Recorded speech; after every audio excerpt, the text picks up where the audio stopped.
Asia. Welcome to my YouTube live stream. In today's live stream, we're going to start off with the topic of what are the best cell phone services for travel, mostly for people who are traveling on cruise ships and international travelers like I'm doing right now. I kind of lump them together because the best phone services for those people are actually the same. And then we'll talk a little bit about what might be better for if you're just doing van life and stuff like that. And then we'll jump into a discussion where we can talk about other people's experiences with different phone plans and also any other travel related questions. So let's kick off this topic of what are the best cell phone plans. So if this is your first time joining me, I've been traveling full time since 2019. My first year of travel, I traveled in a group program called Remote Year, lived in a different country every 30 days. And then COVID hit, I bought a van, did van life in the United States, went all over the place. Then I bought a ticket to Thailand, bought a motorcycled all over Thailand for a year. And then last year I lived on nothing but cruise ships, cruising all over the world. And this year I'm just country hopping right now in Asia, but pretty soon the rest of the world.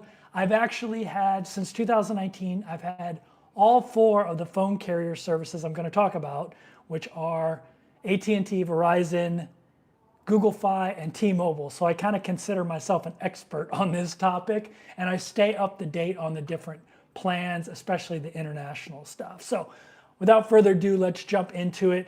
I'm going to start my list at the worst carrier for travelers, and that is AT&T. So AT&T has good service in the United States, but their overseas service, even though the coverage is good, it sucks. You get nothing for free from AT&T. If you want to buy a day pass, it's $10. So if you're traveling full time, that would be $300 a month in addition to the cost of your normal phone plan. So anywhere from 50 to 100 bucks a month. So you'd have to pay 300 bucks if you're paying for an individual plan. You can pay for a passport plan, which is 70 bucks, but that only gives you 2 gigabytes of data. And that's really not that great for an additional 70 bucks. And then your speeds are reduced after you hit that 2G. So not great. And your international calling, which I don't do much of, you can call like on Facebook or Instagram. You can do video calls with people or call them, and WhatsApp using Wi-Fi. So I wouldn't recommend calling from overseas anyway, but it's 35 cents a minute with the international pass, or $25 a minute with a $15 a month add-on. So also AT&T has unlimited in Mexico and Canada, but they do have threshold limits after a certain amount, although they're not specific about it.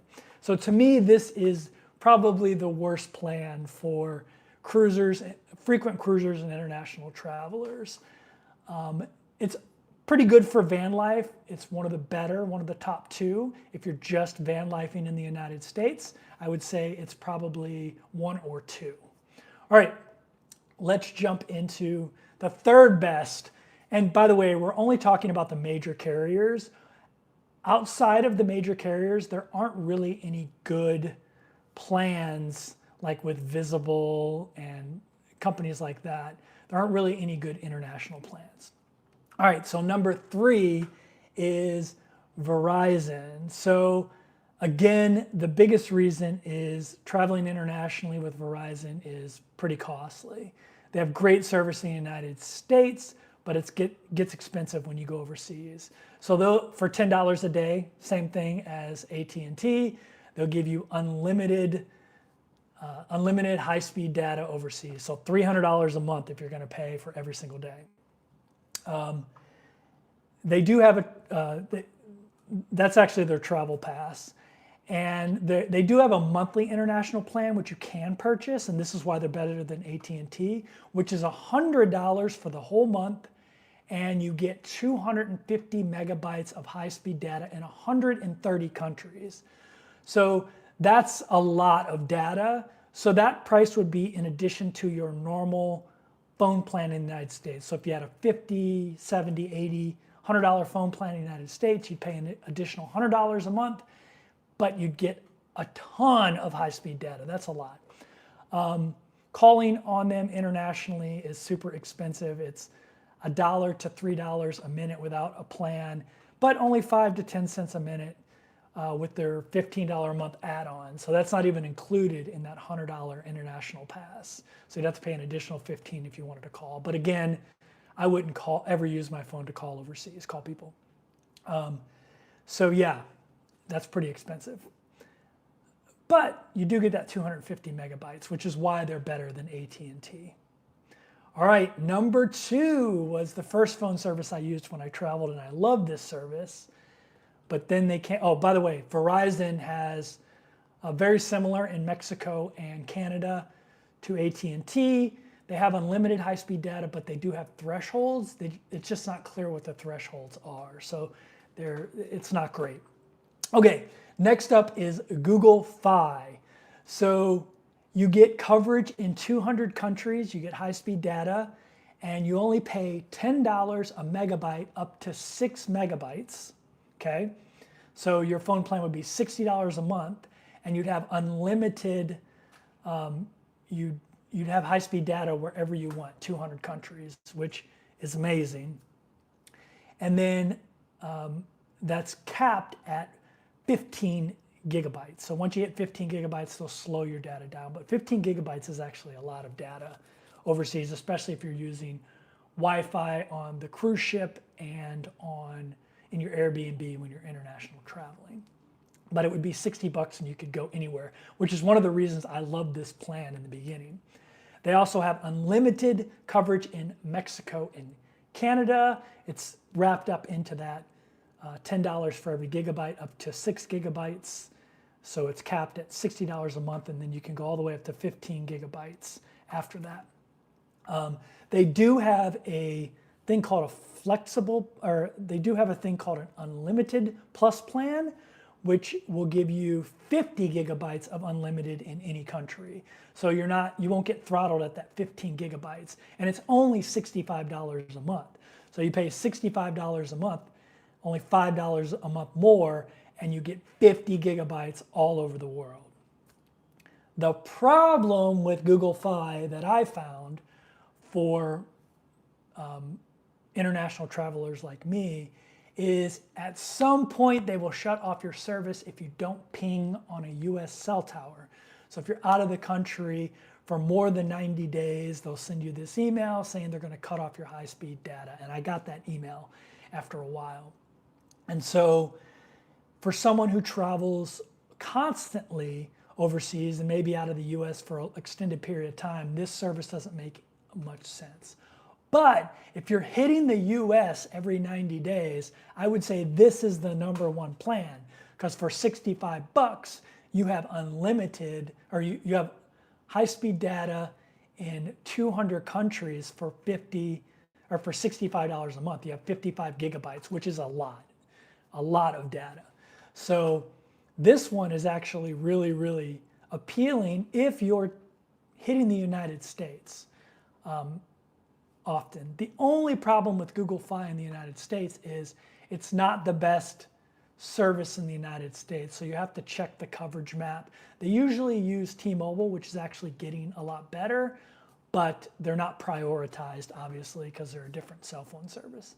They use T-Mobile, I think US Cellular, I believe. So you have to check and see how the service is where you live to make sure if Google Fi makes a lot of sense. So that's a great overall service in my opinion. And I would use that if I was coming back to the US every 90 days. I would probably be with them. Now, lastly, the #1, in my opinion, for frequent travelers, whether it's cruise ship or international travel, especially when you're out of the country a lot, is T-Mobile. So you have free roaming in 210 countries. Right now, if you have T-Mobile, you already have this. You have free unlimited roaming in 210 countries at 2G speed.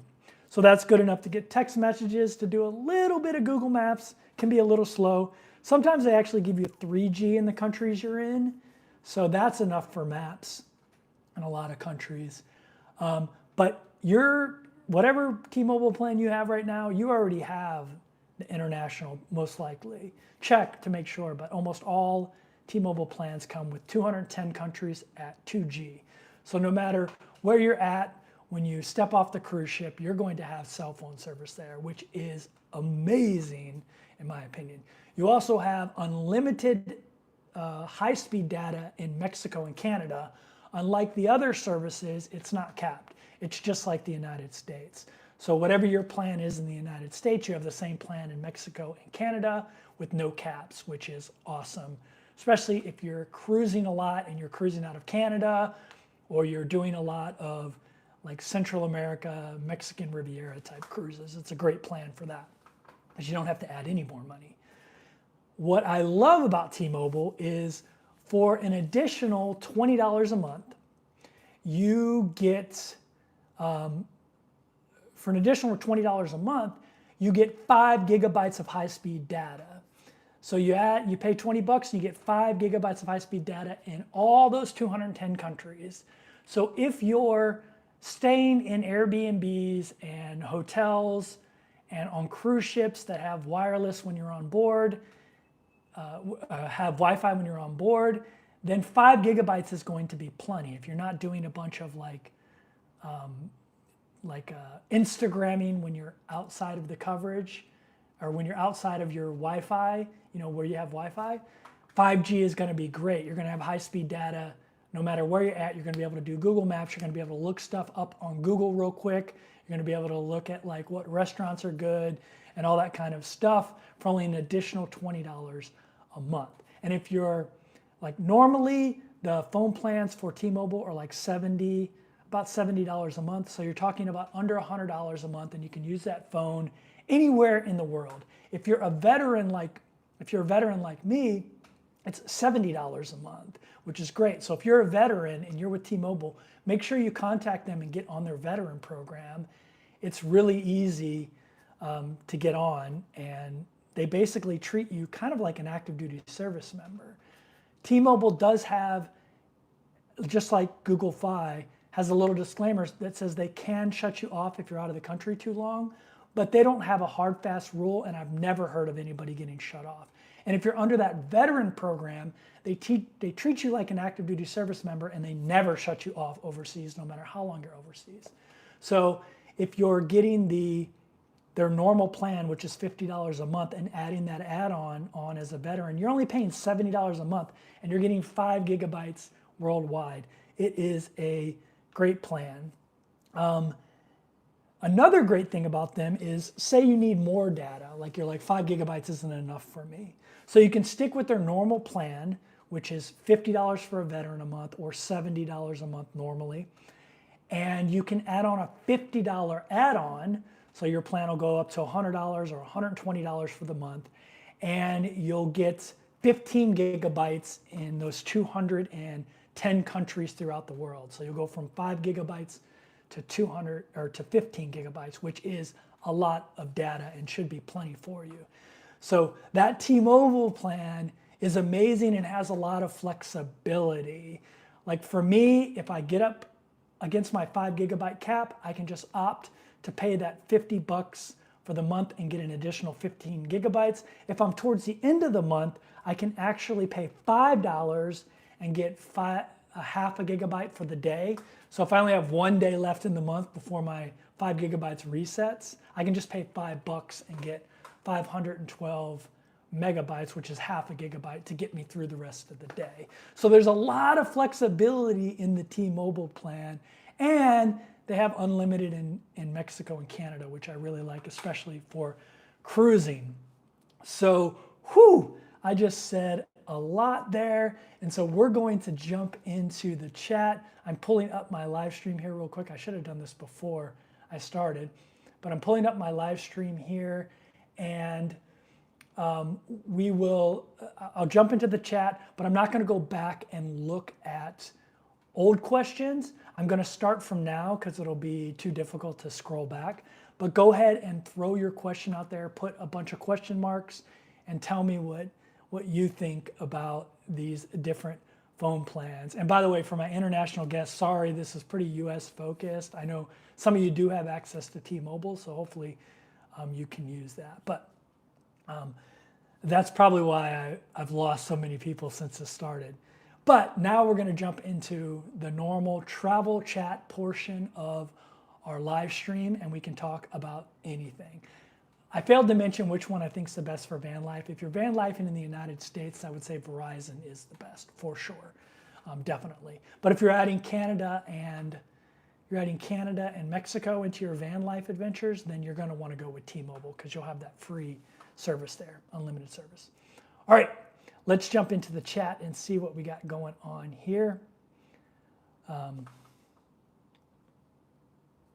again, if you have any questions about what we're discussing here, anything about van life, international travel, cruising, throw your questions out there. What if you're mostly on Wi-Fi and you just don't make calls? Does it matter? So if you're mostly on Wi-Fi, Shane, then I would go with whatever the cheapest plan is for you. I don't know if you're a veteran or not, but I'd say probably the T-Mobile plan for $70 a month, where you get 5 gigabytes. So when you're walking around the city, you'll still be able to do Google Maps and all that stuff. But yeah, so what I didn't talk about here is adding on data plans when you get to a foreign country. And you can do that, and I have a lot of friends that do that. But I like the ease of having all of it into one package. If you need a cell phone number, you can do like the Google Voice thing, but I like the reliability of having one of the major carriers, and also not having to get a phone plan when I go to the United States. So I like to stick with one of those 4 major carriers, and then focus on the international plan that they have. You could use an international data plan service like Airalo and just add on data that way when you get into a foreign country. And sometimes that can be a lot more cost efficient, but it requires more effort, more research, all that kind of stuff. So I prefer just to have T-Mobile, and no matter what country I'm in, 210 countries in the world, my cell phone just works. I have high-speed data for $70 a month. Easy peasy, lemon squeezy. Easy stuff. So, yeah. But yeah, if you're on Wi-Fi most of the time and you don't think you're going to use any data, like need any high-speed data, then T-Mobile is also a good option because you'll still have your 2G roaming around town. And if you're going to be touching down in the United States, then Google Fi would be even better, because then you're going to get high-speed data no matter what. When I land in BKK, do I need a Thai SIM card? DMW, if you have one of those, if you have T-Mobile or Google Fi, you don't need a Thai SIM card. Your T-Mobile or Google Fi service will just work. And if you have AT&T and Verizon, they'll work if you purchase a international plan through them. But your T-Mobile and Google will just work no matter what. Right when you arrive, you'll get a little text message that says, welcome to Singapore, welcome to Malaysia, welcome to Thailand. That's what I love about T-Mobile, is it just works everywhere, just like it does in the United States, works in 210 countries. I don't have to do anything. When I was on a cruise ship, I just step out off the ship, my cell phone works.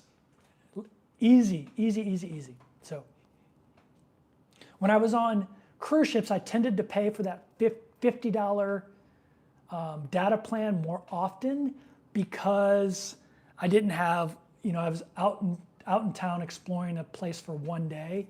And so, I wasn't on Wi-Fi a lot. And sometimes I want to send like Instagram videos, which use a lot of data. So I would just pay that extra $50 a month. But I stuck with the $50 plan because I knew I was going to do that. So I stuck with the cheaper plan with T-Mobile that doesn't give you any international data other than the 2G, because I knew I was going to purchase the 15 gigabyte, if that makes sense. Sorry, the stuff can be confusing, but once you understand it, it's pretty easy. Sorry, my nose keeps itching. But yeah, when I land in Thailand, I don't need a Thai SIM card. When I land anywhere, I don't need a SIM card, unless I was going somewhere like, I don't know, Syria, I would probably need to get a SIM card because they're probably not covered in that 210 countries. T-Mobile by far, especially in Europe. Yeah, T-Mobile's amazing in Europe. If you don't know, T-Mobile is a German company, so they're all over Europe.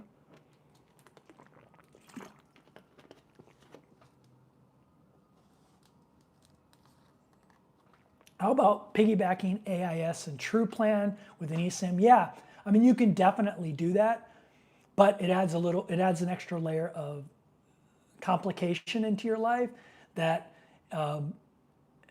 might not be worth the cost. So maybe you'll save a few bucks doing that. Like if you have the T-Mobile $50 a month plan and you piggyback data onto it, maybe you can get a monthly plan for 20 bucks, so you're paying $70 a month, but you have unlimited high-speed data. I mean, that works for sure.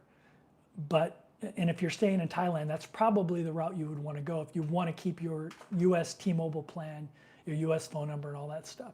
That'd probably be the route you wanted to go. But if you're hopping around all the time, like balancing all those eSIMs, it's kind of a pain in the butt. In some countries, it's super expensive and it wouldn't be worth it. So I just like the ease of, I just like my life to be simple. And my T-Mobile plan works no matter where I'm at in the world.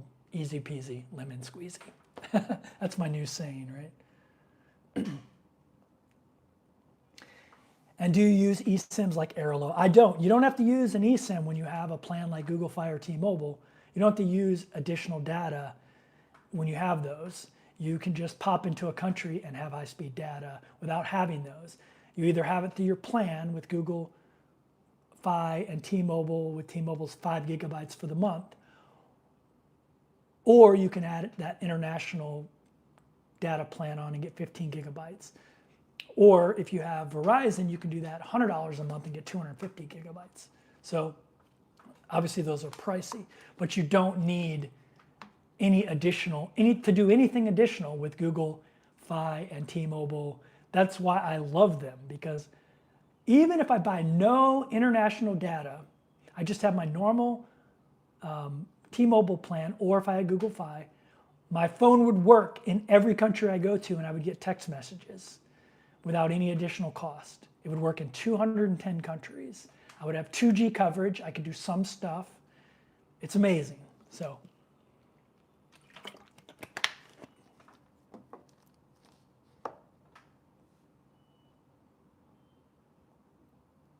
I'm on Verizon and don't want to switch for a year in Southeast Asia. Yeah, I mean, to me, Verizon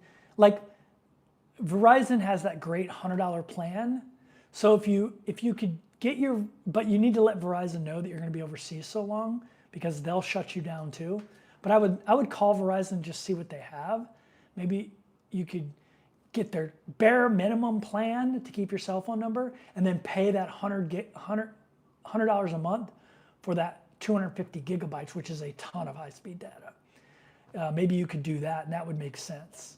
But I'll be honest with you, T-Mobile's network now is actually probably the best 5G network in the United States. You know, them and Verizon are neck and neck. It used to be T-Mobile was the worst, but that was on 4G and 3G speeds. But 5G, they actually built out their network really well, and they acquired Sprint, so that added to it.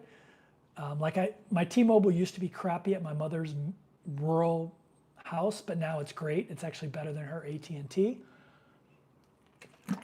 So I would say T-Mobile is very comparable. And I always tell people, don't hold on to a cell phone plan because you're loyal.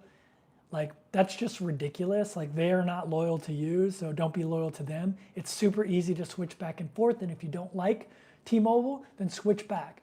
But it's super easy, especially if you own your phone. Like, I own my phone, so I don't ever have to do that, like pay my phone off and all that crap. But yeah, I would highly recommend T-Mobile, especially if you live in a good coverage area for T-Mobile.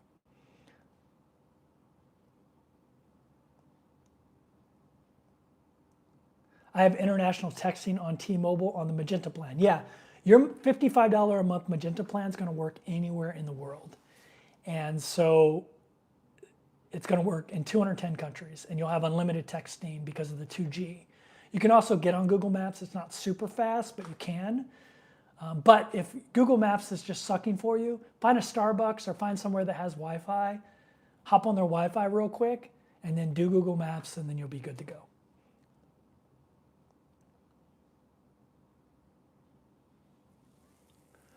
Maybe I missed it, but if you have Google Fi, how long can you live outside the United States? So their official thing now is 90 days. After 90 days, they say they will shut you off.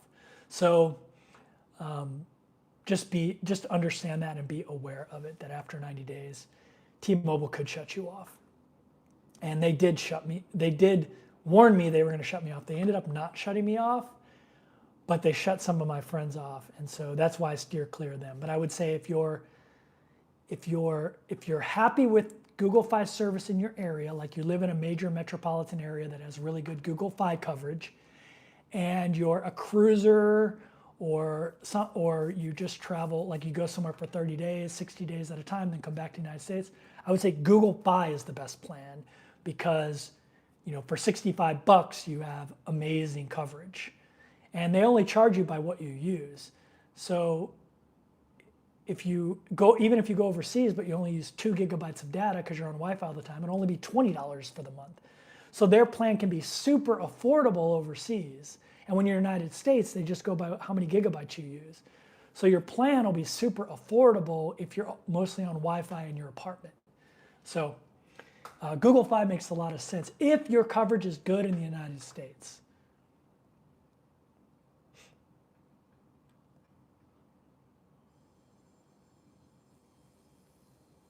Even if you have T-Mobile plan in the US and your phone is locked, you can use T-Mobile European SIM. Okay, that's good to know. That's another thing I forgot to mention is when your phone is owned by a carrier, that makes getting eSIMs a lot more of a pain in the ass.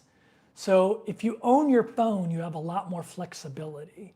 But if you have T-Mobile or Google Fi, it doesn't really matter because their stuff is just so good overseas. So it doesn't really matter that you can't put an eSIM in there because you have a lot of flexibility with your data options overseas. So, but my recommendation for you is to buy your phone, own your phone. Go, get 1 year earlier's iPhone instead of the current one, and it'll actually be pretty cheap. Just be 1 year behind the upgrade cycle. Or if you're a big baller, just pay for the upgrade cycle. But yeah, own your phone, and that gives you a lot more flexibility.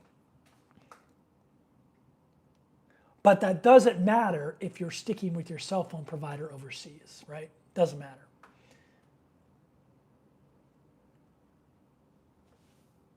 I have a 20-day travel pass stored on Verizon.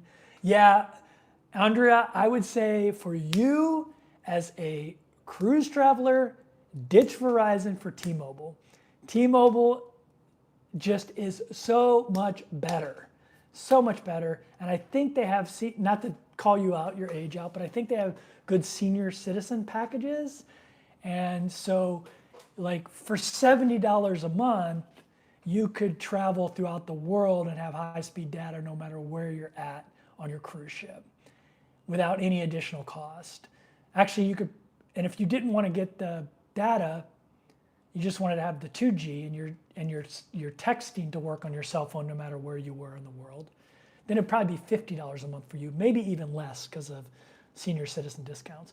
And where you live in the United States, I guarantee you have good T-Mobile coverage. So I would say that getting rid of Verizon would make a lot of sense. Verizon, if you're doing a lot of road trips in the United States, maybe Verizon is good. But T-Mobile, the coverage is so good now with their 5G network that to me it makes no sense to have Verizon for a cruise ship traveler. T-Mobile is cheaper and it works everywhere. So it's just so much better. So I would recommend that you do that. Don't stay loyal to a cell phone company. They're not loyal to you. Do not stay loyal to them. That's my advice. T-Mobile just purchased Mint Mobile. So all of those add-on plans like Visible, Mint, none of them have good international plans. So maybe at some point Mint will, but right now it does not. None of them have like the just walk into a country and your phone works. So I would steer clear of those companies. There's so many good options with the 4 major carriers, especially the first 2 I mentioned, T-Mobile and Google Fi, and a lesser extent Verizon, because they have that 250 gigabyte plan, but it's expensive.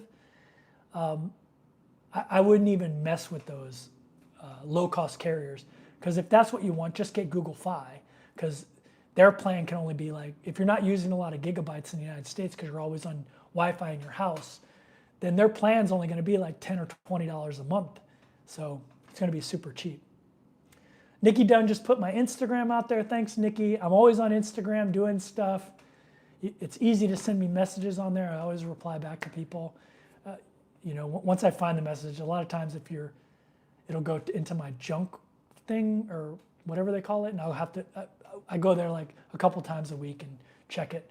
But yeah, go to my Instagram at 30 to wake up, and I do a lot more content on there. I have EE for the UK and just have a SIM card for $20 a month. I live in Thailand and have another phone unlock. Yeah, I don't know a lot about other countries, and so I knew this would only have appeal to people in the United States and maybe some people overseas that have T-Mobile. But yeah, I'm very interested in the best phone plans for different countries. So put down in the comments like where you're from and what phone plan you recommend, so people maybe from your country will see it. Like Roy just put out his plan that he has in the UK, and he stuck that out there. So DMW says, yeah, veteran, just paid off my AT&T iPhone and been pestering the T-Mobile guys at the mall, getting ready to switch to them next month. You have confirmed my long conversations with reps. Yeah, I mean, AT&T is the worst by far. Like by far, there's nothing like, other than you can have international data, there's no reason to have AT&T. Verizon is a better option if you want, the top 2 reputable companies in the United States. Although I would say, look at T-Mobile now, because in the 4G, 3G era, T-Mobile would get their butt kicked by Verizon and AT&T. But in the 5G era, they were able to invest so much more in infrastructure that they've actually surpassed AT&T and Verizon in a lot of places in 5G coverage. So check them out, because 5G coverage is what is really important. 5G and LTE. But yeah, if you're a veteran, like switch for sure, because you're going to get that discount. And then when you take the veteran discount, and then if you set up your automatic withdrawal payment, then you get another $5 off. So it becomes very affordable. Sometimes e-bike rental. Oh, another thing about T-Mobile. So I have that $70 plan for veterans that gives me the 5 gigabytes a month overseas. It also gives me free Netflix. It's Netflix with commercials, but who gives a crap? So I get free Netflix as well with it. And I think I actually get free, I get free Netflix, and I think I get Apple TV for free, or maybe I got a trial for 3 months. But I get Netflix for free too. So that if you have Netflix anyway, it's with the ads, but who cares? Like, I don't care about the ads. If you have Netflix, that'll save you money off a Netflix subscription as well. So there's little add-ons with T-Mobile that are really nice as well. And I know other brands have that, but Netflix is the most common. So it's nice to just have Netflix for free, because that's what I use overseas anyway, mostly. Netflix, here's another thing that I'm going to do one of these videos about, is streaming overseas. So when you're out of the United States, your overseas streaming on like Netflix is actually better, because you, and HBO Go as well. So, or Max or whatever it's called. So Netflix in Europe has so many things that Netflix in the United States doesn't have. Like Netflix in Europe has like Friends, Big Bang Theory. These are shows I love. Seinfeld, but they have that in the United States. They have all kinds of shows and movies, like the Disney and Marvel movies on Netflix, that they don't have in the United States, because there are competing streaming services that have exclusive rights to that content. So a lot of times I tell people to get a VPN, which I should put a VPN link down to the one I use. Maybe I will in the future. But if you have a VPN, you can set your VPN up to the United Kingdom, use your US Netflix, but it'll appear like you're in United Kingdom, and you'll get way better content on your Netflix in the UK than you do in the United States. So it's pretty, Netflix is so much better overseas because they don't have the exclusive rights limits like we have in the United States for Netflix, for our Netflix. So your Netflix gets even more powerful overseas when you're traveling full time than it is in the United States. So if you're getting that free with T-Mobile, it's great. Anyway, sometimes e-bike rental sharing in other countries will require you to have a local number. That is true. I've ran into that problem before where you do need that. So if that's a big thing for you, then yeah, you definitely might want to get a cheap eSIM added on. And if you're interested more in the eSIM life, check out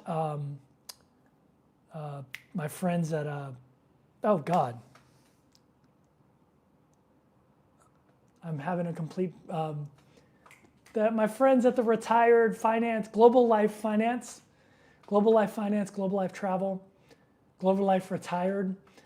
Go check out their videos on eSIMs because they use Airlo, which is actually probably the best one now. And they can give you all kinds of data on that.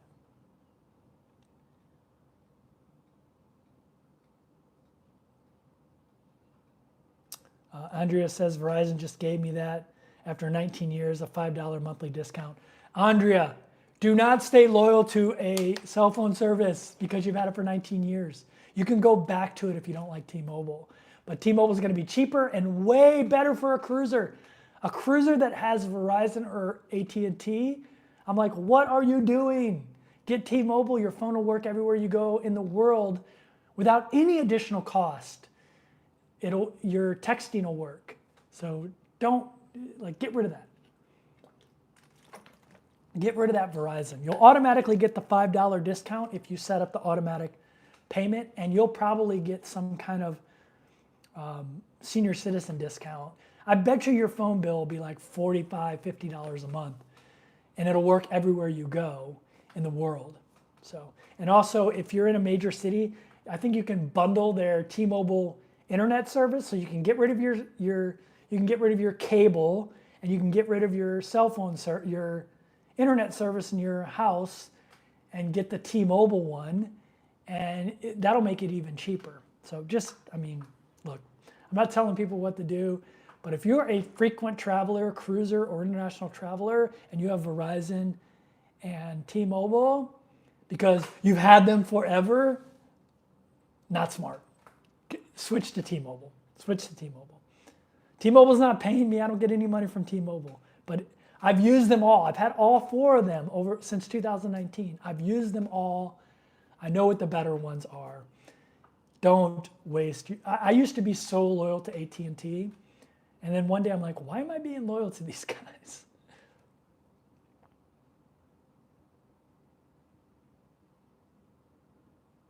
Cheap Charlie's in Kuala Lumpur? Yeah, I'll send him a message. I love Cheap Charlie. He's such a good guy. I will actually send him a message. We're friends.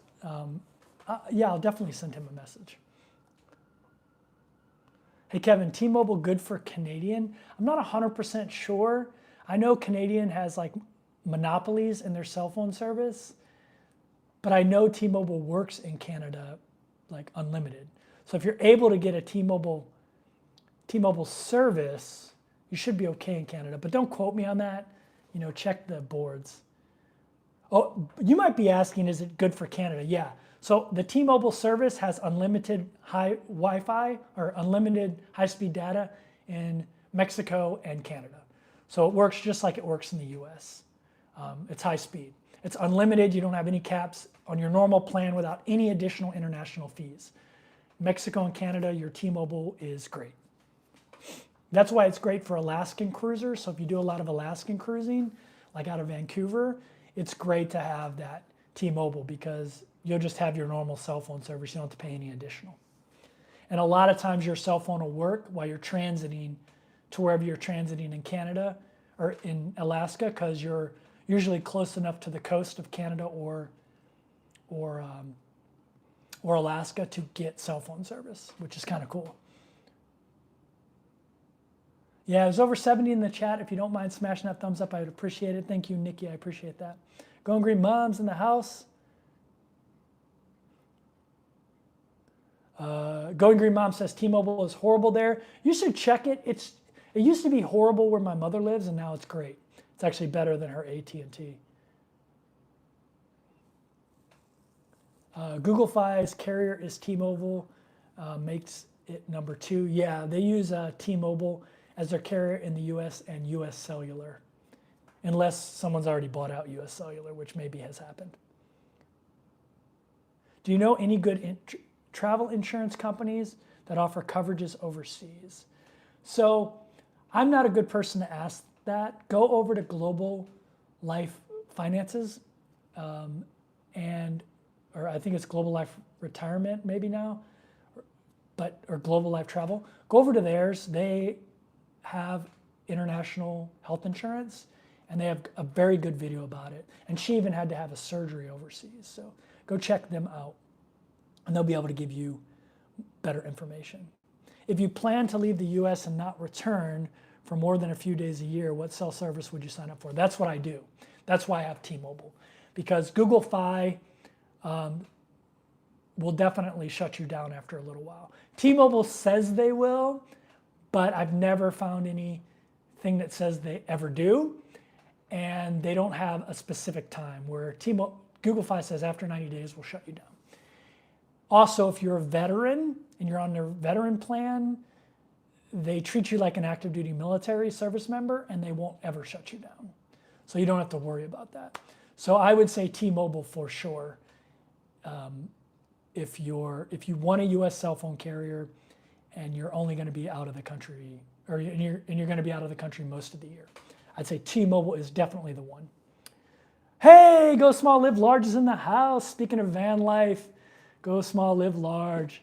He's an awesome dude. We did a video together. I still get a ton of views on that video, so thanks for doing that video with me, comparing the Model K and the Model, what is it?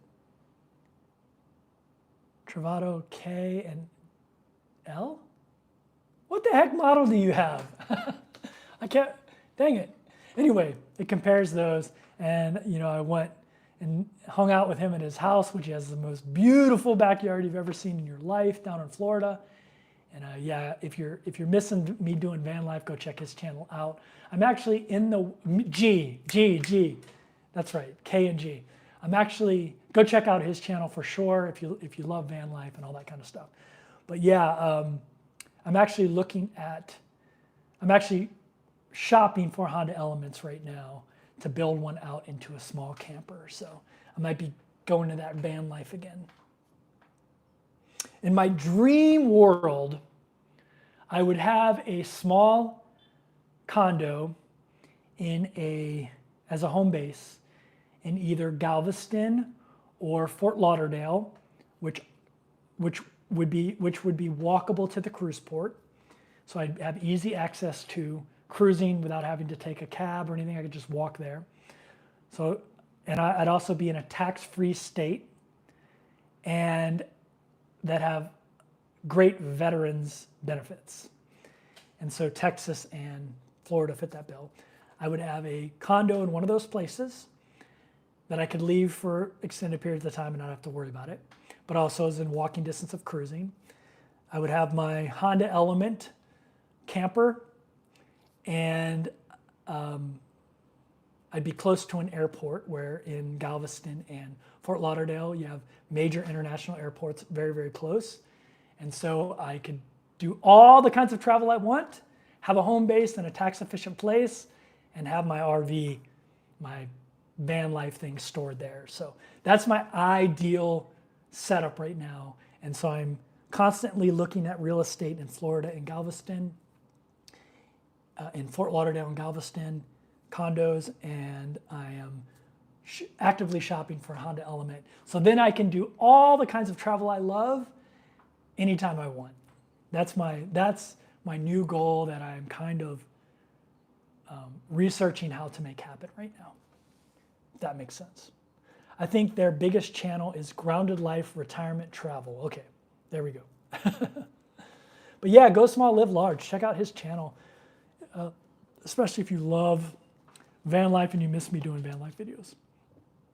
I appreciate you stopping by in here, man. When using the T-Mobile plan on iPhone 13, will the in-country 3G service be enough to send iPhone snapped pictures via text message? I haven't had any issues sending photos via text overseas with all the iPhone 12 and up, because I had the iPhone 12 last year. Now I have the 15, I believe. So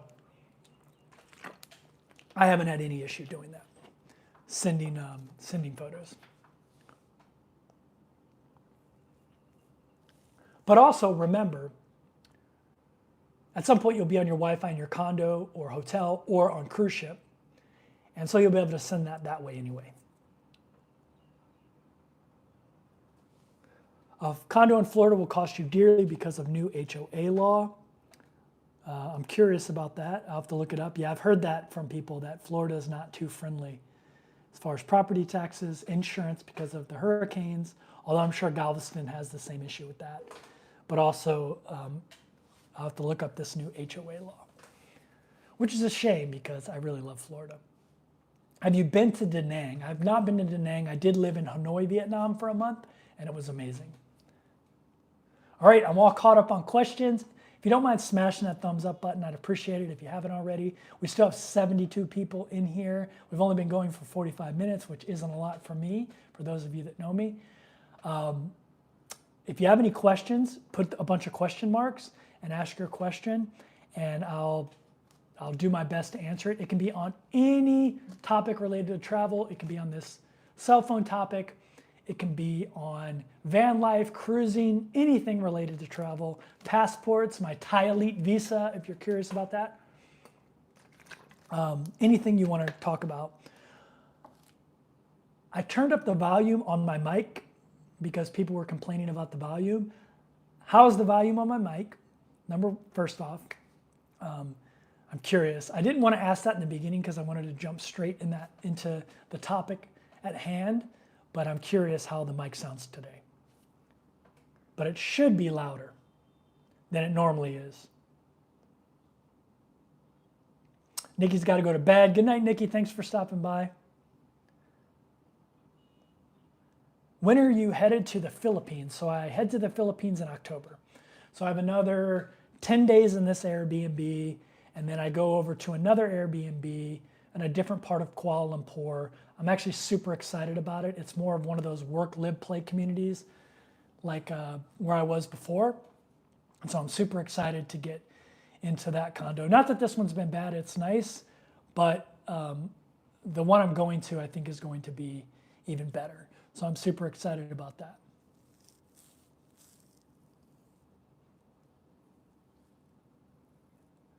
I'm out all day messing around. I'm guessing other than maybe Starbucks, free Wi-Fi in the malls. Yeah, there's free Wi-Fi everywhere in the world now, especially in Asia. There's free Wi-Fi everywhere. So you can find Wi-Fi almost anywhere, anywhere you go. How many bags and what size do you travel with? So I used to travel with a carry-on only backpack, nomadic backpack. And when I started cruising more, I found that backpack was kind of a pain in the rear end for boarding and disembarkation. And so I bought this thing. I have a link to it down there. I love my nomadic backpack, by the way. But yeah, I travel carry-on only. And this thing, even in Asia, hasn't got me kicked off planes, although I do fly business class all the time. So maybe that's why they never weigh it. But I've never had it weighed before. And yeah, so I use this level 7, I think it is, level 8. And I bought my mother the big one, and she loves it. It's super light, as you can see. And the great thing about it is the wheels are freaking amazing, and it just glides through the airport. And so there's no stress on your back, and it's just, I mean, it's so light. and it's like carbon fiber. So it's just really great. I highly recommend it. I have a link for it. Obviously, if you buy it through Amazon, I get a commission, but it's really small. But I only recommend things I buy. That's why I don't have a lot of things that's why I don't have a lot of things on there. But I love that L7, and I travel carry-on only. And I use a lot of merino wool. That's why I travel carry-on only. And I have links down in my comments to Unbound Merino if you're interested in merino wool. Everyone says the mic volume is good, good, good, good. Does T-Mobile, hey Ann, what's going on? Does T-Mobile also work the same in all the Caribbean islands? Yeah. It does not give you unlimited like Mexico, as far as I know, but the T-Mobile service, you will have your 2G and be able to send text messages without any additional cost. And then if you have the 5G add-on, which is $20 a month, you'll have 5 gigabytes of high-speed data in those Caribbean countries. And then if you want to pay the $50, then you'll have the 15 gigabyte add-on. So, or if you want to do just the day pass, because you only want to pay $5 for one day because you're only going to one country, then you can do that. That's what I love about T-Mobile. It's so flexible. But yeah, it'll work. Now your Google Fi will work in unlimited 5G in those Caribbean countries. So how much per night do you pay for my current crib? So this one was $600 a month. So what is that? $20 a night, I believe. So yeah, $20 a night here. And that's Airbnb cost. If I rented this normally, it'd probably be $250 a month for this apartment I have.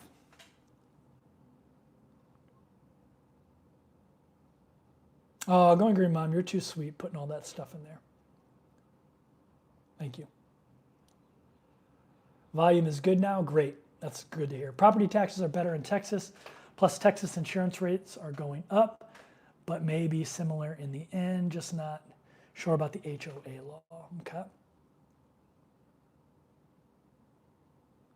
High-rise condo surveys. Okay. I thought many of the Asia flights didn't offer business class. All the airlines I use do. I fly, like right now I'm flying mostly Malaysia Air, and they have great business class. When I flew over to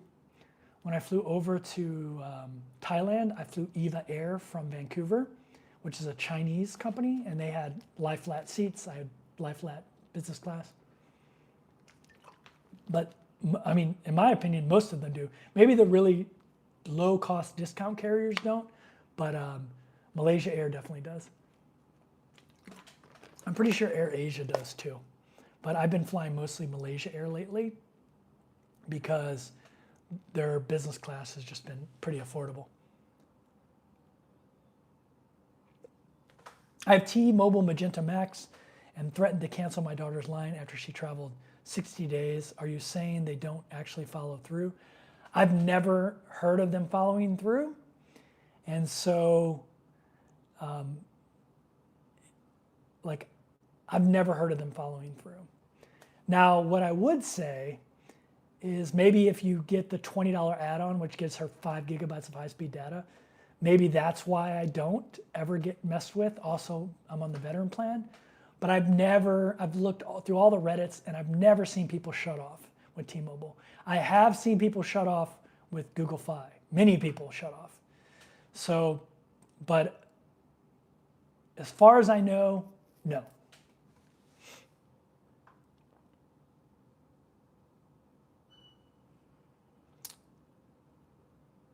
Short flights within Southeast Asia. I'm not sure. I'm from Thailand to Malaysia, which I would think is a short flight, considered a short flight, and I flew business class. Not a phone carrier question. How is access in public restrooms in BKK and KL? I drink a lot of fluids and sometimes have the urge to go to the bathroom. I haven't noticed anything that would not allow you to go to the bathroom. The good thing about Malaysia is there's malls, huge, gigantic malls and also small malls everywhere, and they always have bathrooms. So as far as I know, that's not an issue. I've never had an issue with that. So, and I drink a lot of water as well. What tech are you using for your live stream? I'm using my iPhone. We can see the, oh yeah, you can see it. I didn't even realize that. Here, let's go this way, so you don't have to look at that.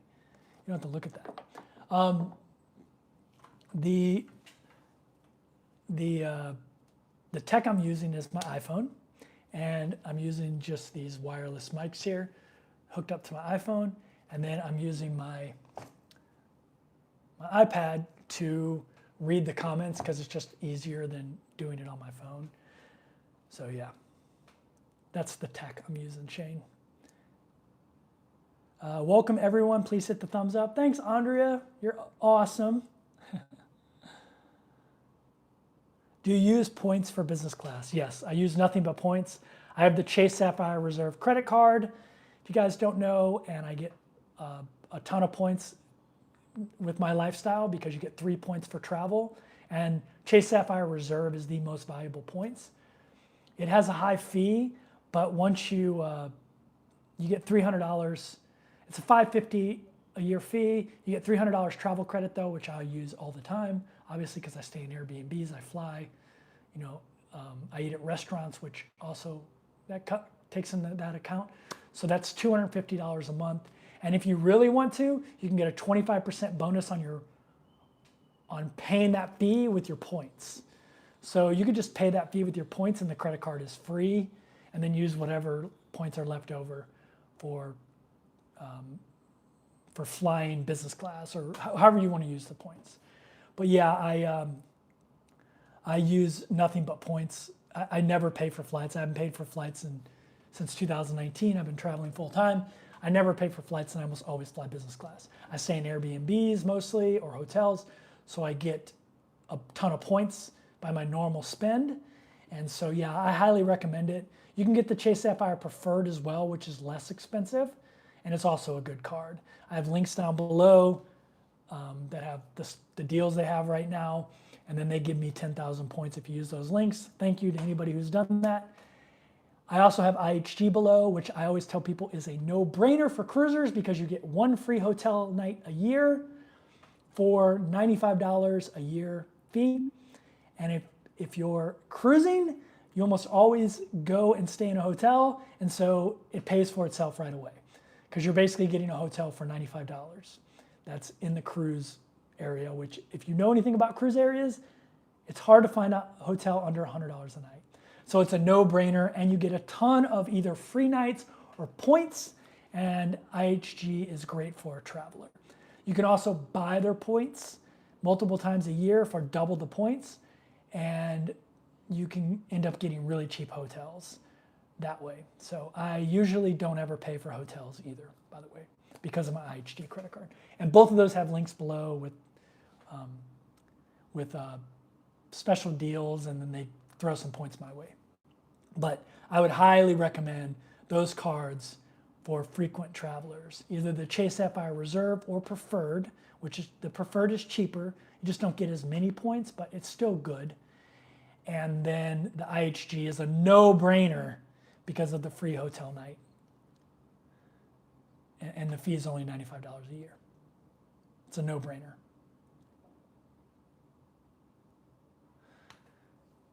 Check all of the homeowners association fees. Okay, everyone's telling me homeowners association fees suck in Florida, so it sounds like Florida's a no-go. Do you use a Thailand property company to help you find a rental? I just use Airbnb. It's just easier to use that platform. Yes, it's more expensive, but it gives you more flexibility. If I'm staying more than 30 days, you're gonna get a monthly rate. So it's gonna be cheaper than staying like one night. You're gonna get a monthly rate. But if you're staying more than 30 days, send a message to the host and ask them if they have a discounted rate. So like me, last month I stayed a few months in Thailand, and so I got a discounted rate for staying a little extra longer, even though it's more expensive than if you rented the place for a year, obviously. Same with my place coming up in the Philippines. I rented it for 100 and something days. And so I was able to get a discount for staying that long because I sent a message to the host. I have a video about how to make sure you don't have a horrible Airbnb experience and get the best deal. Go watch that video. I explain all that in depth. Nearly 90% of the 20 plus units listed in Palm Beach, Broward, and Dade County are in buildings that are 30 years or above, okay? Best pay-as-you-go is US Mobile. Yeah, I've heard that, but their international plan isn't that great. Always search Airbnb for 28 days or more to get the monthly rate. Exactly. But again, if you're staying like an extended period of time in an Airbnb, then message the host. So like when I was gonna go to, when I booked my Airbnb for the Philippines in Bonifacio Global City, which is where I'm gonna be, I knew I was doing 100 and something days. I think it's 105 days. And so I sent the host a message, said, hey, I'm gonna book your Airbnb for 105 days. I'm looking at a bunch of Airbnbs. I wanna book for 105 days. Do you have a deeper discount because I'm gonna be staying there for that long? And he said, yeah, I'll give you an extra 5%, 10%, whatever it was. So you can save money that way. All you can do is ask, and if you're looking at multiple different properties, you just send all of them a message, and probably one of them is gonna bite on that. They love having their unit booked for that long, and so they'll give you a little bit of a discount most likely. So, especially in higher cost areas like Bonifacio Global City, which is where I'm gonna be.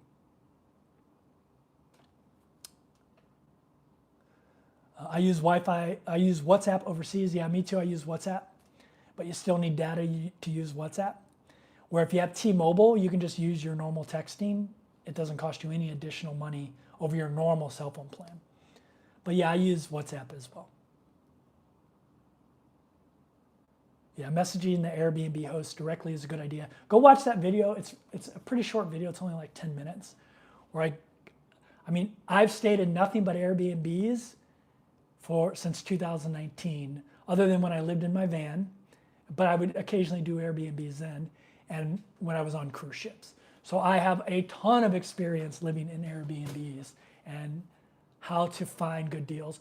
A lot of people are poo-pooing Airbnbs right now and saying you should stay in hotels, which my good friends are doing that, which is fine. But I just disagree with that. If you know how to properly hunt for Airbnbs, you're going to limit the disasters. And now Airbnb is getting more expensive, but you can find great deals. I found a great deal here in Kuala Lumpur for $250 a month in an Airbnb in a great area. It's a really small studio, but I mean, I could have booked that one if I wanted to.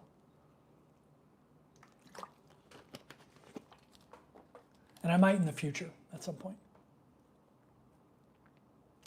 Do the Airbnbs get better in amenities as you travel? I mean, that's something you just have to look for. In Asia, you're always going to get good amenities in the newer condo buildings. Like they're going to have amazing pools, gyms. They're probably going to have a 7-Eleven or KFC in the building as well. That's a very common thing now. And so, yeah, you're going to have a lot of stuff like that. I had Airbnb horror host. It scared me. Good. If you're desperate and can't find other places, don't. So look, watch my video. I've lived in probably over 50 Airbnbs, and I've only had one issue, and it really wasn't an issue. Airbnb thought it was an issue. I didn't think it was an issue. And they ended up paying for me to stay in a Hilton for 30 days, which was amazing. So go watch that video. I have a video about it, and you'll find out what the issue was. But I've never had an issue in Airbnbs. And the way you avoid bad hosts are you look for super hosts that have tons of reviews. So my host in this place is amazing. She is awesome. She also runs a pickup drop-off service. She met me at the airport with a sign, picked me up, and it was only 20 bucks. And if you know anything about Kuala Lumpur Airport, it's about an hour-and-a-half drive from the city of Kuala Lumpur. So for 20 bucks, she showed up with a sign with my name on it, picked me up, took me to my Airbnb. The other day, she brought me fresh towels and sheets, which you don't really have to do. I can just wash them, but she did. Amazing host. And the reason I know that is because I know how to look for good hosts. Number one is you want a place that has guest favorites. Then you want to make sure the host is a super host, and then you want to look at the reviews. They need to have a ton of reviews. Don't go with a small amount of reviews. They need to have a ton of reviews. Also, look at the cleanliness score on the Airbnb, because that's usually going to be the biggest area of complaint for people. And make sure the cleanliness score is great. In this Airbnb I'm at, it has over 100 reviews, and I read those reviews and I knew the positives and the negatives of this Airbnb. I knew that one of the negatives was that the elevators take forever, which is true. But I knew that going in because I chose an Airbnb with a ton of reviews and I read them. So people who have Airbnb horror stories, 9 times out of 10 is because they don't know how to shop on Airbnb. It's just like anything else. If you know what you're doing, you won't have any issues. If you don't know what you're doing, you will have all kinds of issues, right? So don't be discouraged by people who have had Airbnb horror stories. Go check out my video on how to find good Airbnbs. I'm probably one of the most experienced Airbnb travelers in the world as far as how many Airbnbs I have stayed at. And I've only had one issue, and it really wasn't that big of an issue because I know how to find good Airbnbs. So go check out that video. I've given you most of the info anyway in this video, but I hate when people say Airbnbs suck because I'm like, no, they don't. Like Airbnb is an amazing way to travel. The app is amazing. The amount of places you can find are amazing. You can find great deals, and because of their feedback system, you can find Airbnbs that meet your, that will limit the chance that they'll suck. And also the payment, the way you pay is controlled. And you're not dealing with like, trying to rent from a person off Facebook and then they are shady and do something shady. Like with Airbnb, you can resolve those issues. So I really like Airbnb, and I will always defend them until they give me a reason not to defend them. But you have to know how to use Airbnb. This has been solo retirement. This has been very, very helpful. I've been wanting to let go of AT&T for some time. I'm going to check out T-Mobile. Yeah, get like AT&T, unless you live in some very rural area where AT&T is the only option. Like my mother lives in an area where it used to be the only option, and she had to have AT&T because nobody else worked there. If you live in an area that has good coverage, like just check the coverage maps. T-Mobile is by far the best for a traveler. Now, if you're doing van life, solo retirement, I don't know how you're traveling, but if you're doing like van life, maybe Verizon and AT&T will be better for you. But check the maps because T-Mobile is getting better and better, and they're superior in 5G in most cases. I do agree that the reviews being helpful with looking for cleanliness, pros and cons. Yeah, check the reviews.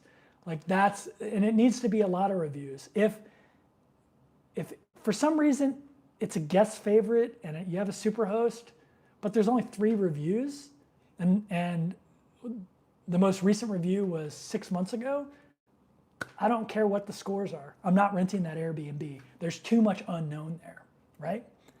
But if I find an Airbnb, it has a great guest score, which great is 4 or 5 and above, but I'll be honest with you, I usually stick to 4.7 or 4.8 or above. This one's 5.0. Actually, it might be 4.9 because of the elevators. It's high. And this place has 100 reviews and a ton of reviews that have been in the last 2 months.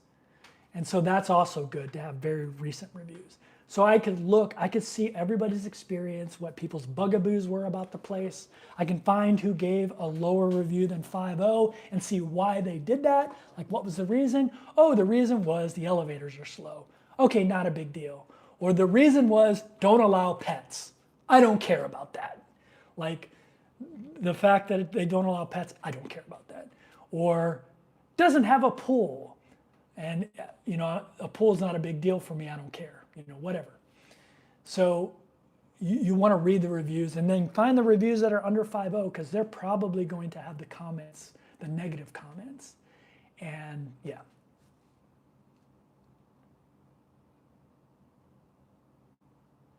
As a counter issue, I've had bad experiences at a hotel because, I've had horrible experiences at hotels with cleanliness and with cleanliness issues and like noise and like stuff like that. So you can have the same issues at hotels as well. It is fair to say you live significantly below your means as long-term plans to splurge on travel for a year or two at some point.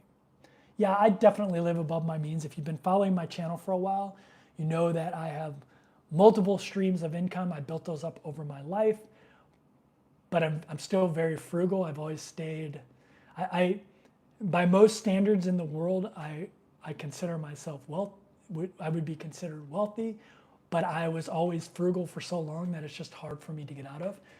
If you've been following me for a while and watching me now, you'll see that I am going to be spending more, especially in the Philippines on my Airbnb. And because it's just in a better location and it's in a very highly sought after building. So I'm trying to splurge a little bit more to get exactly what I want. But I have been known to go to Chiang Mai and get $180 Airbnb for the month, even though I don't really need to do that. But I still love investing, and the more money I have at the end of the month to invest, the more happy I am. Because that's my number one hobby is investment research and investing and following the stock market and things like that. That's my number one hobby, the thing that brings me the most joy.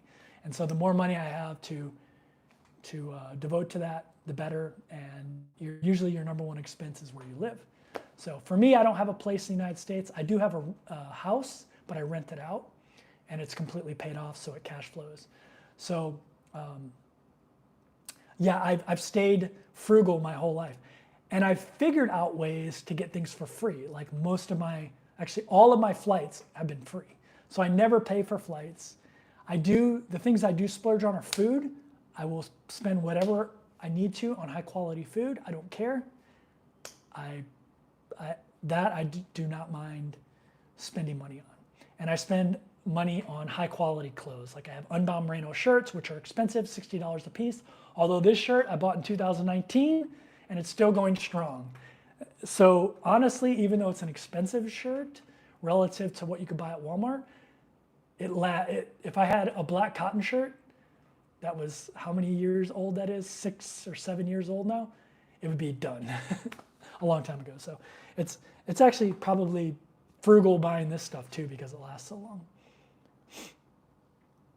T-Mobile is the best 5G here in rural Hawaii. Oh, that's good to know. I used to live in Hawaii, and that's where I had T-Mobile the first time. And then when I moved to the United States, I got AT&T, and then I went Verizon for a while, and then Google Fi, and then Verizon again when I was van lifing, and then now T-Mobile because it just works best overseas. Saw a BKK review the other day for a guest favorite. All said it was great, and one said it was great except for the cockroaches. That's funny. Yeah, I mean, it is what it is. Someone there is from Hawaii. Like, if you rent an Airbnb in Hawaii, you're going to have those big, giant cockroaches. but there's nothing you can do about it. It's not like they're the indoor cockroaches like in the continental United States, the little ones. They're like these big cockroaches that live outside, but sometimes they get in your apartment. So if I saw that on an Airbnb in Hawaii, I'd be like, that's just Hawaii, right? But yeah, you read the review and you saw that there are cockroaches for whatever reason. And so then maybe you don't want to rent that one, right? So yeah. What tools do you recommend for tracking your expenses? So I have recently moved almost everything over to Chase because I qualified for their like high net worth checking account and even their credit card, which is the same as the Chase Sapphire Reserve, except for it has a higher limit. I haven't switched over yet, but I'm thinking about it. I have switched everything to Chase, including my investment accounts. And it's not as user-friendly as something like Robinhood or SoFi or something like that with the investment stuff, but I love having everything in one place. I have my credit cards there, my Chase Sapphire Reserve, my IHG because it's Chase branded is there. So everything is on the app, like everything is in one spot now. And my investment accounts, everything. And if I ever wanted to get a loan again, even though I never will, I could get my loan there. And, I can track my credit score. I don't know why I do, but I've always been like obsessed with it. And I'm not humble bragging here, but I've had like an 819 credit score forever. I don't even know how to get to 850, but I read that because I don't have a mortgage, that's probably why, because I don't have enough usable credit. Although I have hundreds of thousands of dollars in credit card credit that I can use, although I don't ever keep a balance on my credit card, ever. I have zero debt. But where was I going with that? Yeah, I have everything on Chase. And I would say their investment part of their app is lacking. It's not as good as something like Robinhood or something like that, but it's good enough. And I also love their iPad app, and I use exclusively iPad now, and I love Chase's iPad app. But they have a good tracker on there that tracks your spending, your income in. So I really, really like that. Because I have the investor checking, I don't get international fees anymore on my checking account. That's another reason I have it. But for a traveler that can't qualify for the investor checking, which I think you have to have 150,000 or more deposited in there, and it can be in your investment accounts or in your savings or checking account. That's how you qualify. And then you qualify for the investor checking, which has no international fees. I would go with the Charles Schwab for my checking, which I still have, but that's the best checking for overseas. And I'm going to do a separate video on this. Shout out to the person who gave me the advice to do the cell phone one. I appreciate that. And that same person, I can't remember who it was, but also gave me advice to do one on like credit cards and stuff for these like live streams where I start off with a topic. But yeah, so long answer to a short question there. How do I track my finances? My T-Mobile app, or T-Mobile, that Chase app is great for tracking. It tracks my net worth. It tracks my income in, income out. You can do budgeting in there, all kinds of stuff. I'm not a big budgeting fan. I just spend whatever I want on food and Airbnbs and stuff. I don't really budget, but I'm such a frugal person by nature anyway that I don't end up spending a lot of money a month. Like traveling full time, even when I lived on cruise ships, I don't spend over $3,000 a month. And that's an expensive month for me. Because I don't have any expenses other than my travel. My flights are almost always free, or are always free with my points, so that there's no cost there. And now my biggest expense are my Airbnbs. It used to be my food, but I'm staying in more higher end Airbnbs. Although this one's only $600 a month, so you can see $600 a month. And maybe this month I'll spend, because Kuala Lumpur's food is so cheap, even for Western food, maybe I'll spend $600 a month on food here. So that's only $1,200 a month, right? So it's pretty inexpensive. So I probably won't spend over $2,000 this month on expenses. When you factor in all the other stuff, my phone bill, my insurance. If you want to go and see what I spend every month, go watch my monthly financial videos. I need to start doing them again for my international travel. I haven't started them back up, but I did for cruising, and you'll see what all my other expenses are. But yeah. Sorry, that was a long answer to a short question, and I was rambling a lot. Since you came back to Asia recently, have you noticed price increases? Yeah, so Thailand definitely price increases. Western food is more expensive now, and Airbnbs are more expensive.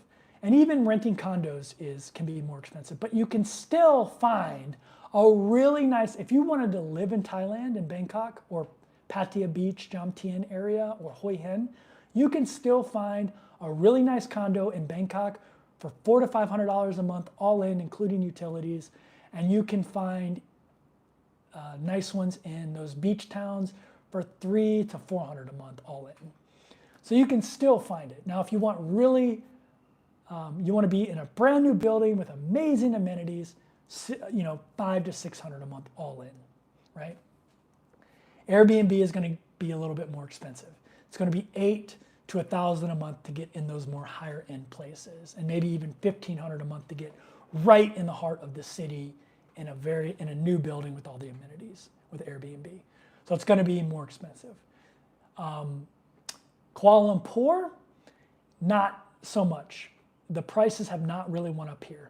And maybe that's because the dollar's been so strong against their currency for a while that when I booked my Airbnbs, it was almost 5 ringgit to the dollar. Now it's much less. It's like 4.5 ringgit to the dollar.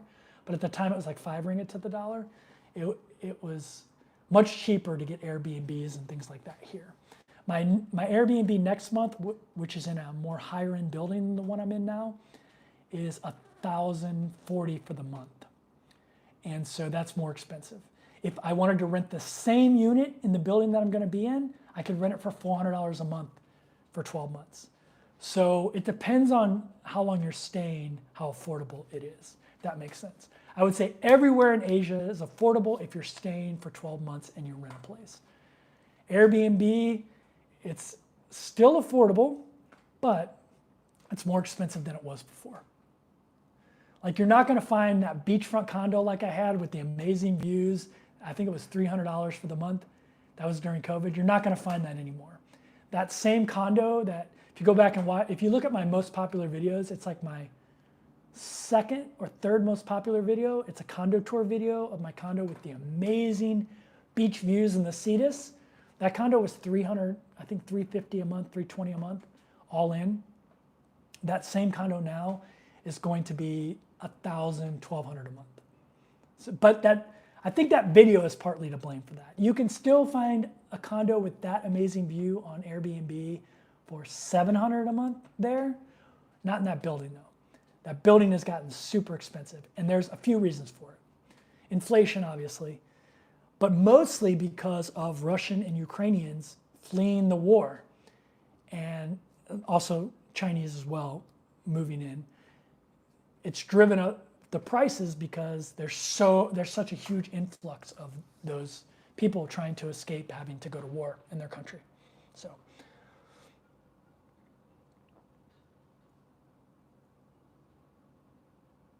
the issue with Airbnb is the homeowners manipulate reviews so they look good. They read your reviews and turn you down if you don't like what you say. I have, to be honest with you, Kathy, I haven't had that issue with it. I mean, maybe that happens sometimes, but again, I'm probably one of the most Airbnb-centric travelers out there. I probably have the most experience with Airbnb, and that just simply has not been my experience. And when you're talking about reviews in the hundreds, like, it's really hard to mask that. And if everybody could do that, then there wouldn't be any reviews out there that are like 3.7, and there are those out there. And also that hasn't been my experience, Kathy. So, and I have a ton of experience with Airbnb, way more than 99.9, 999% of people. And that just hasn't been my experience. And so I just disagree with you. And maybe you've had that experience, but I disagree with that. We just got 5G home internet, mind-blowing fast. Is that what T-Mobile, Rustica, that 5G? Because wherever I go, I want to get that T-Mobile internet, I think, because it's just simple to set up. I don't need, you just plug it in and it works. And I'll never get cable because I just use streaming services. I really like Expensify. Yeah, that's, what were they called before? A lot of my friends use that. And I've heard really good things about Expensify. A lot of my friends, they used to have another name. Or maybe the other name bought them out or something. But yeah, a lot of my friends in the financial independence retire early community use Expensify. Chickens are needed for roaches and slugs. That's a good point. That's why there's so many chickens in Hawaii, probably. Georgia is good for cockroaches. Yeah, ugh, cockroaches. The thing about the cockroaches in Hawaii, for those that don't know, I lived in Hawaii almost 10 years. I was stationed there in the military. And the cockroaches are about this big. They fly. And you can stomp on them and not hurt them. Like, they're very resilient. And if you stomp on them, they'll come back limping on crutches, but they'll bring like 6 of their buddies with them. So you got to be careful with the cockroaches in Hawaii. And they fly like crazy. Let me tell you another thing about Hawaii. And let me tell you a little short story here. So Hawaii has these huge centipedes. Are they centipedes or millipedes? Maybe they're millipedes. But they're huge. And they're thick. And they're just creepy. And they can also bite you. And I was taking a shower one day, like had my face all soaked up. And I felt something like hit me. And, I like cleared my eyes and there was a huge centipede running down my arm, running down my shoulder and my arm in the shower. And it just, I like fell because I like slipped on there. I fell, like hit my head. Thankfully it wasn't like major. And then I'm looking for the centipede because it's obviously somewhere. And it was like, I just always think about that story of that stupid centipede that scared the living crap out of me. I hope he's having a bad day right now. D Walker's in the house. What's going on, D? Thanks for being a channel member for so long. You got that orange channel member badge. That means you've stuck with me forever. I appreciate it. And I appreciate you watching so many videos lately and asking questions. I use an old version of YNAB that doesn't have a monthly fee, hoping to build a spreadsheet. Very cool, very cool. Based on what you shared about Chase, do you have your YouTube set up as a business, like a sole proprietor? I do. And I have an accountant that I use because I have so many other things going on that she just handles everything, to be honest with you. Makes my life really easy because how much I travel, like what I can deduct, being a travel vlogger and all that kind of stuff, it's better to have an accountant. So yeah, I do have myself set up as a sole proprietor, not an LLC, but as a sole proprietor. I've been thinking about going the LLC route, but my YouTube income has went way down because I don't make as many videos. And so it might not be worth it to go LLC. I do have my rental property in an LLC, and maybe I could lump those two together in the same LLC, but I don't know. Sorry, I keep itching my nose. It's just like scratchy today. Maybe it's my sinuses.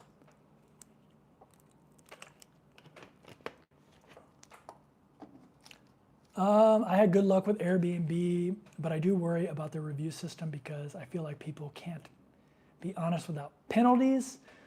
Yeah, it just hasn't been something that I've noticed, CJ. I mean, maybe, because you're the second person that mentioned that, and I wasn't beating up on that person. I was just speaking from my own experience. But yeah, maybe. Monthly expense report playlist. Thank you very much for putting that out there, Going Green Mom. Yeah, I wish I could find a good 50 square meter condo in Thailand for $20,000, but I signed a 2-year lease. Okay. Why'd you sign a 2-year lease? Did they give you a cheaper price for doing that? Like, I never would do that unless there was a cost benefit to it. That $300 a month beachfront condo is mind-blowing. Yeah, it was amazing. It was amazing. Still my favorite Airbnb of all time. Any thoughts on the new destination visa? I don't know anything about it because I have a Thai Elite. Like I haven't even looked at it, but I've heard good things, and I know my friends over at HH Elite or HH Consulting or whatever it is, they're working on that. So go check them out. She's great over there. She'll help you out. Haley over there. But yeah, I don't know a lot about it, but there's tons of videos about it out there. Do you put your phone on airplane mode on the cruise ship? Yes. Always put your phone on airplane mode when you're on a cruise ship, so you don't get that at sea mariner thing. Hopefully, with Starlink becoming more and more prevalent, at some point, maybe Starlink will have their own phone service, which will be amazing. You can use all around the world on ships, no matter where you are.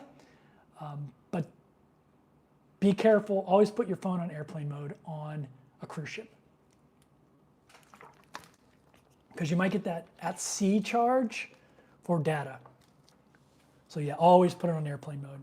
And then you can turn your Wi-Fi on and use the ship's Wi-Fi, which most of the time now is Starlink. Hello, have you thought about trusted house sitter? You know, I have a lot of friends that do it, but I don't like the transactional part of it and being responsible for somebody else's place. That's just me. So for me, it doesn't make a lot of sense, but I get why a lot of people do it. And I just prefer to, I don't want to have to take care of anybody's place and be stuck there, if that makes sense. Hey, Calvin's in the house. What's going on, man?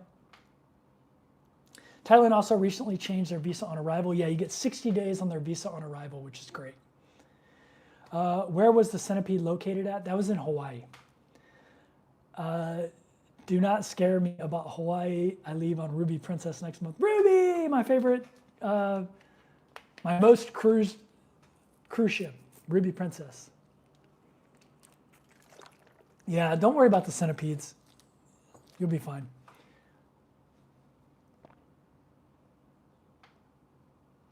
There's also a ton of mongoose in Hawaii. You'll see a lot of these little skinny, you'll be like, is that a squirrel? But they're actually mongoose. And they're not native to Hawaii, but they had a big snake problem, brown snake problem, because with shipping from like different places, like brown snakes had gotten into Hawaii and they were killing all the birds and everything. Because all the birds in Hawaii like nest on the ground because they had no natural predators. And then when snakes came in, you know, they were causing those birds to go extinct. So they brought in mongoose, and so there are mongoose everywhere in Hawaii.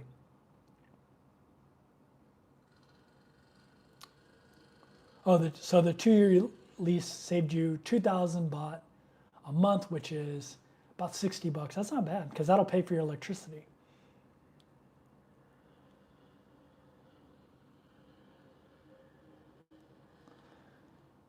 My time in South Carolina, I was surprised about the fleas, pretty bad. Yeah, fleas can be a nightmare.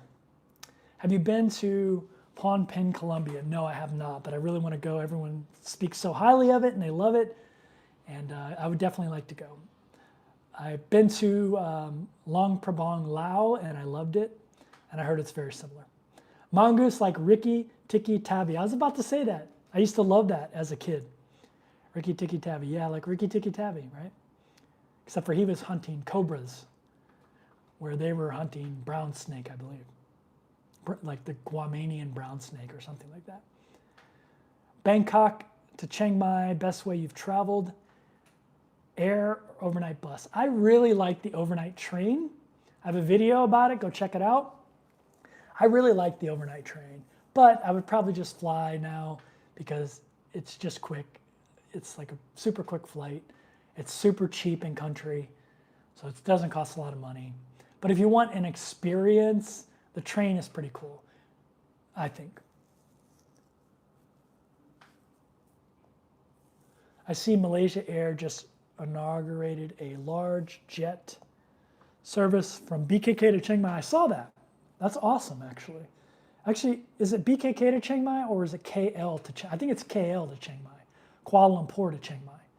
I think they just announced where they'll do a direct flight to Chiang Mai from Kuala Lumpur, which is amazing in my opinion. Because those are two places I love. The cool thing now about Thailand with the 60-day visa is as a Westerner, most Westerners get 90 days on arrival in Malaysia. And now that you get 60 in Bangkok, you can bounce back and forth from Malaysia to Thailand and reset your visas. So you would only have to bounce once every, what is that? So we got 90, 120, 150 days you get in those two countries combined. Just on visa for arrival, you'd only have to bounce one time in between. So you can almost stay a full year with only 2 bounces and enjoy those 2 places, which is pretty cool, in my opinion.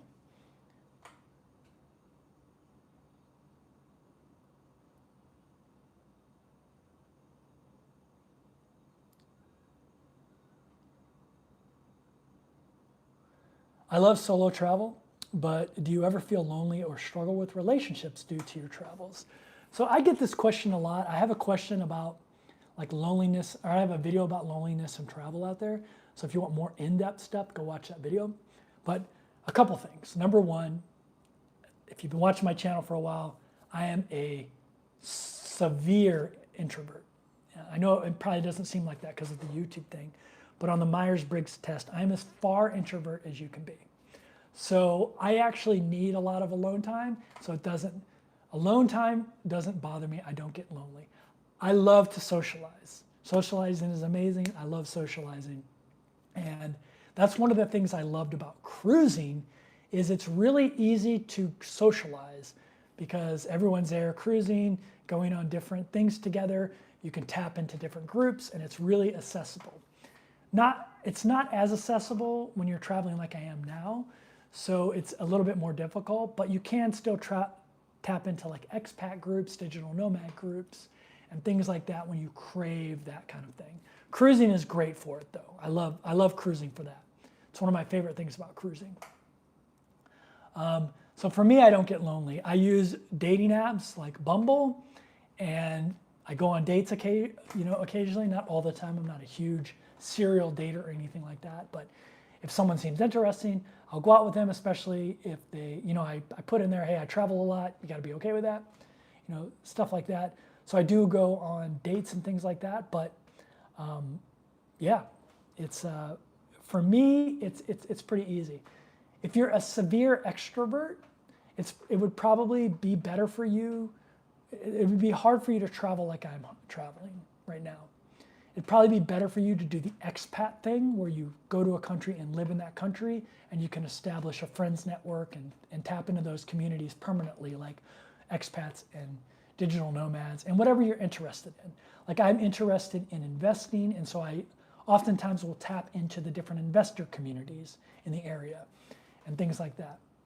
So if you're a severe extrovert, it'd probably be smarter for you to do the expat thing and not the nomad thing like I do. I would say cruise ships would work for extroverts as well because there's a lot of opportunity to be social.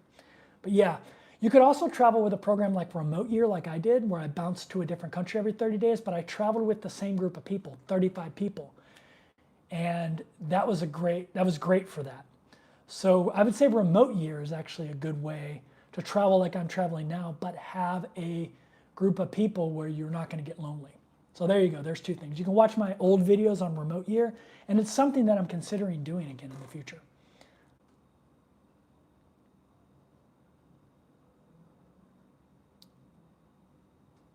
I'm glad you stay hydrated, but have you heard about nanoplastics and plastic? Yeah, I know.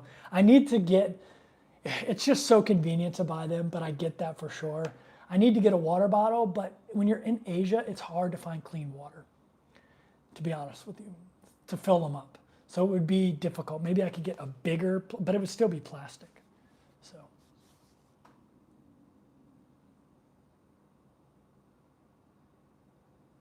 Solo traveler here, looking at Southeast Asia for 2025. Awesome. It's going to be amazing time to travel, I think. 2025. I'm super excited about 2025. I think I'm going to do 6 months on a cruise ship in 2025. So for those of you that miss cruising, you might get that. If I can find a Honda Element, I'll also do a bunch of van life in 2025 as well.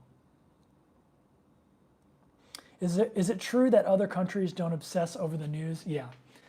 Or maybe they do, but you're not tapped into that. Their politics and their news cycle. Like, it's one of the biggest reasons I love traveling is being away from that. Because to me, it's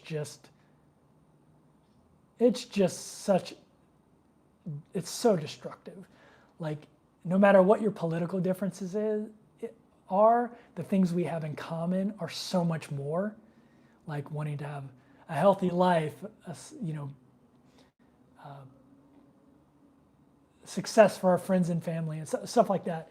Our common, the things that connect us outnumber the things that divide us. But in the United States, for whatever reason, we seem to focus on the things that divide us and turn the other person into the enemy. The other person on the other side of the aisle or different sides of the aisle or whatever it is. And yeah, it's nice to not be around that crap, to be honest with you. And I'm not saying one side is better than the other. I think they're both god awful.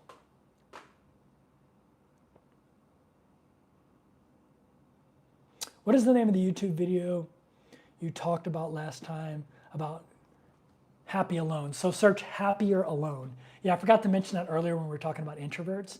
There's a great video called Happier Alone. It's claymation. Remember claymation, like back in the day for all the like Christmas movies? It's in claymation. It actually won an award.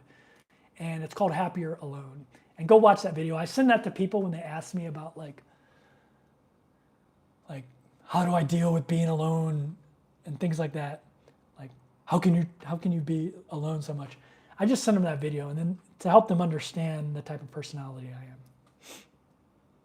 But yeah, it's called Happier Alone. If you search Happier Alone and claymation, you'll definitely find it.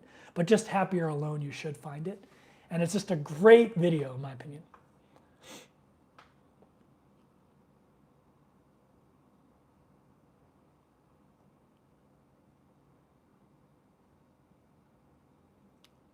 That's interesting to be an introvert and love socializing.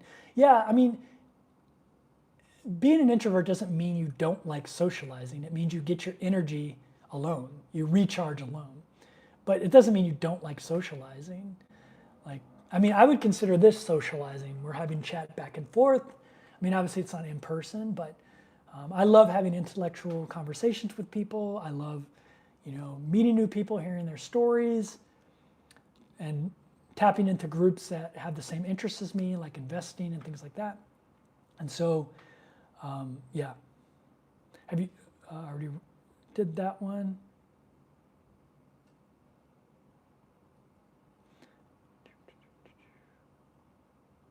What happened to your Berkey water bottle? It's sitting in my mom's place in my little storage box I have there.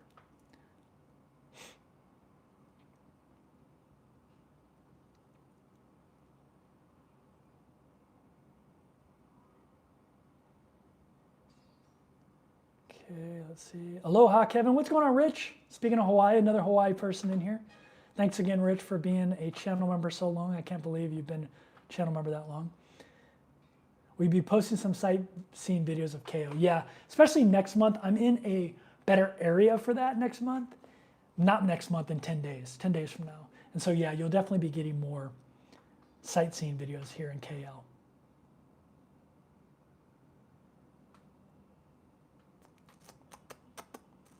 Thanks for posting the Happier Alone video. Going Green Mom.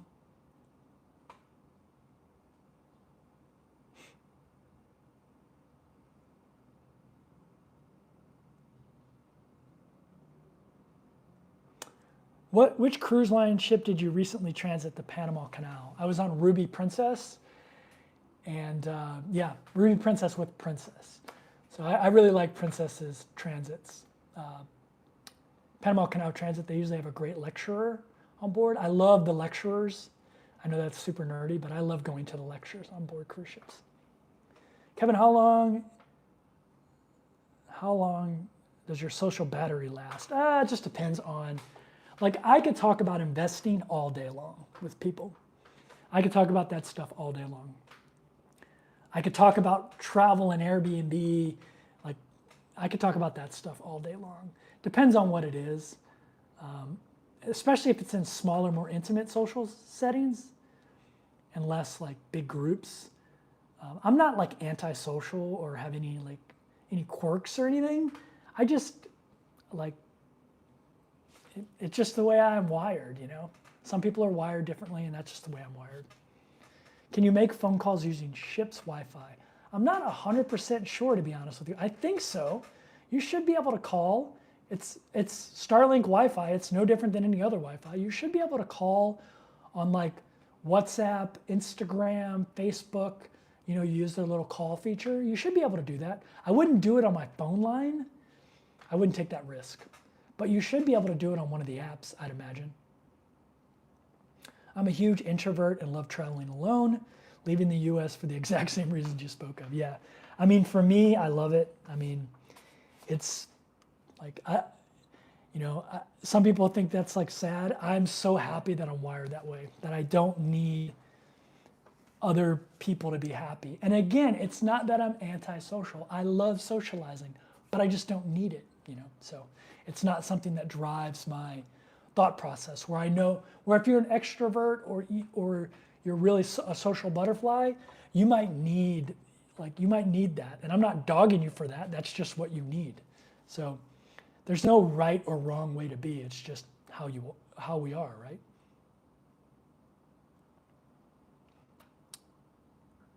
All right, I think we're gonna call this a live stream. If you don't mind hitting that thumbs up on the way out, just to try to get to 100, I'd appreciate that if you haven't already. I appreciate all the great questions, you guys hanging out with me. If you like these videos on different topics to start off the live stream, let me know. And also recommend topics for me. I think my next one, I'm gonna be talking about those credit cards probably, maybe backpacks maybe, and how to travel carry-on only. I don't know, we'll see. See you. It might not be Sunday, it might be Wednesday. I wanna try to do 2 of these a week, but we'll see what the audience level is for that. All right, take care everybody. Have fun, be safe, and see you next video.